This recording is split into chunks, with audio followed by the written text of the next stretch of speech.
মুহররমের দ্বিতীয় শুক্রবার 26শে জুন একটি আমল করুন, আপনার ভাগ্য বদলে যাবে, মনের সব আশা পূরণ হয়ে যাবে। আল্লাহ রাব্বুল আলামিন আপনার যত চাওয়া আছে, আপনি অভাবে আছেন অভাব দূর হয়ে যাবে, বিপদে আছেন বিপদ দূর হয়ে যাবে, ব্যবসা বাণিজ্য উন্নতি দান করবেন, আল্লাহর যত রহম ও ফজল আছে আপনাকে দান করে দিবেন। আল্লাহ রাব্বুল আলামিন আমাদেরকে বলেন, বান্দারে উদউনি আস্তাজিব লাকুম, হতাশ হয়ো না বান্দা, আমি রব আল্লাহ তোমাকে ডাকছি, আমার কাছে যাও। পৃথিবীতে যত তুমি বিপদে পড়ে যাও, কেউ তোমার পাশে না আসুক, আমি আল্লাহ তোমার সঙ্গে আছি।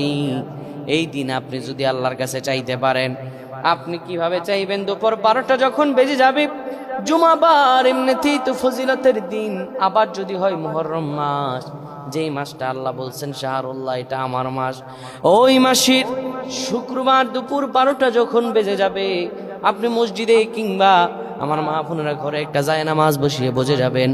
বসে যাওয়ার পরে কেবলামুখী হবেন। কেবলামুখী হয়ে যাওয়ার পরে এরপরে আপনি 10 বার দুরূদ শরীফ পড়বেন, 7 বার আর রহমান পড়বেন। এরপরে আল্লাহর কাছে দুটো হাত তুলে দোয়া করবেন, আপনার মনের যত আশা আছে সবগুলো বলবেন। এরপরে 3 বার ইখলাস পরে 10 বার দুরূদ শরীফ পরে আল্লাহর কাছে যা চাইবেন, আমার আল্লাহ তাআলা সব মনের আশাগুলো কবুল করে দিবেন। আল্লাহুম্মা আমিন।